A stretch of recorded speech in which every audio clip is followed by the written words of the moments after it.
16కు 16 సీట్లు రావాలి. అన్నిట్లో సత్తా చాటాలి. గులాబీ జెండా రెపరెపలాడాలి. విజయ దుందుబి మోగించాలి. అవసరమైతే కొత్త వారిని బరిలో దించేనా విజయం సాధించాలి. ఇది గులాబీ బాస్ నయా ప్లాన్. పక్కా స్కెచ్తో దూకుడు పెంచారు సీఎం కేసీఆర్. పోటీకి నిలిపే అభ్యర్థుల వేటలో పడ్డారు.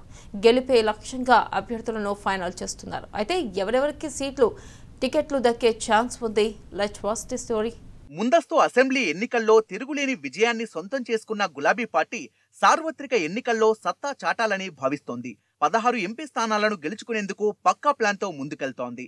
బరిలో నిలిపే అభ్యర్థుల ఎంపికపై అధినేత కేసీఆర్ సుదీర్ఘ కసరత్తు చేస్తున్నారు. అసెంబ్లీ ఎన్నికల్లో సిట్టింగులకే టికెట్లు ఇచ్చిన గులాబీ బాస్ లోక్సభకు పోటీ చేసే అభ్యర్థులను మాత్రం మార్చేందుకు ప్లాన్ చేస్తున్నారు. సగం మంది కొత్త ముఖాలను తెర మీదకు తీసుకొస్తున్నారు. మహబూబాబాద్, మహబూబ్ నగర్, ఖమ్మం, వరంగల్ లోక్సభ స్థానాల్లో కొత్త వారికి అవకాశం ఇవ్వనున్నట్లు ప్రచారం జరుగుతోంది.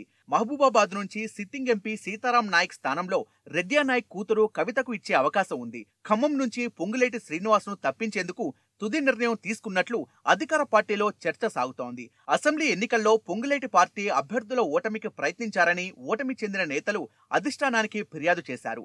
మాజీ మంత్రి తుమ్మల కూడా పొంగులేటి అభ్యర్థిత్వాన్ని తీవ్రంగా వ్యతిరేకిస్తున్నారు. అందుకే అక్కడి నుంచి కొత్త వ్యక్తిని బరిలో దించే అవకాశం ఉంది. వరంగల్ నుంచి పసునూరి దయాకర్ను తప్పించి కడియం శ్రీహర్ని పోటీ చేయించనున్నారు. ఒకవేళ కడియంను బరిలోకి దించకపోతే దయాకర్కే మరోసారి ఛాన్స్ దక్కనుంది. మహబూబ్ నగర్ నుంచి సిట్టింగ్ ఎంపీ జితేందర్ రెడ్డిని తప్పించాలని స్థానిక నేతలు డిమాండ్ చేస్తున్నారు. ఆయన్ను తిరిగి పోటీ చేయిస్తే విజయం అంత సులువు కాదంటూ నిఘా వర్గాలు కూడా నివేదికలు ఇచ్చాయనే ప్రచారం ఉంది. దీంతో మహబూబ్ నగర్ నుంచే పారిశ్రామికవేత్త సత్యనారాయణ రెడ్డిని ఖరారు చేసే అవకాశం ఉంది. నల్గొండ నుంచి సిట్టింగ్ ఎంపీ గుత్తా సుఖేందర్ రెడ్డి పోటీ చేసేందుకు విముఖత చూపడంతో అక్కడి నుంచి రియల్టర్ వి నరసింహారెడ్డి పేరును కేసీఆర్ పరిశీలిస్తున్నారు. మల్కాజ్గిరి సిట్టింగ్ ఎంపీ అసెంబ్లీ ఎన్నికల్లో పోటీ చేసి ఎమ్మెల్యేగా గెలవడంతో అక్కడి నుంచి నవీన్ రావు అనే వ్యాపారవేత్తను బరిలోకి దించాలనే ఆలోచనలో సీఎం ఉన్నట్టు తెలుస్తోంది. సికింద్రాబాద్ నుంచి తలసాని శ్రీనివాస యాదవ్ కుమారుడి పేరుతో పాటు జీహెచ్ఎంసీ మేయర్ బొంతు రామ్మోహన్ సతీమణి శ్రీదేవి పేరును పరిశీలిస్తున్నారు. చేవెళ్ల నుంచి బిజినెస్ మ్యాన్ రంజిత్ రెడ్డిని పోటీ చేయించేందుకు కేసీఆర్ మొగ్గు చూపుతున్నట్లు పార్టీ వర్గాలు తెలుపుతున్నాయి. ఒకవేళ సబితా ఇంద్రారెడ్డి టీఆర్ఎస్ లోకి వస్తే ఆమె కుమారుడు కార్తిక్ రెడ్డికి అవకాశం దక్కనుంది. నాగర్ కర్నూలు నుంచి గత ఎన్నికల్లో పోటీ చేసి ఓడిపోయిన మందా జగన్నాథం మరోసారి టికెట్ కోసం తీవ్రంగా ప్రయత్నిస్తున్నారు. అయితే మాజీ మంత్రి రాములు పేరు ఖరారయ్యే అవకాశం ఉందని ప్రచారం జరుగుతోంది.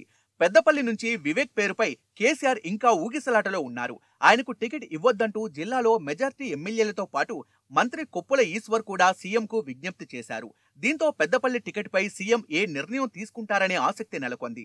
ఇక సిట్టింగ్ ఎంపీలకు తిరిగి టికెట్ ఇచ్చే జాబితాలో ఆదిలాబాద్ నుంచి నగేష్, నిజామాబాద్ నుంచి కవిత, కరీంనగర్ నుంచి వినోద్ కుమార్, భువనగిరి నుంచి బూరా నర్సయ్య గౌడ్, జహీరాబాద్ నుంచి బీబీ పాటిల్, మెదక్ నుంచి కొత్త ప్రభాకర్ రెడ్డి ఉన్నారు.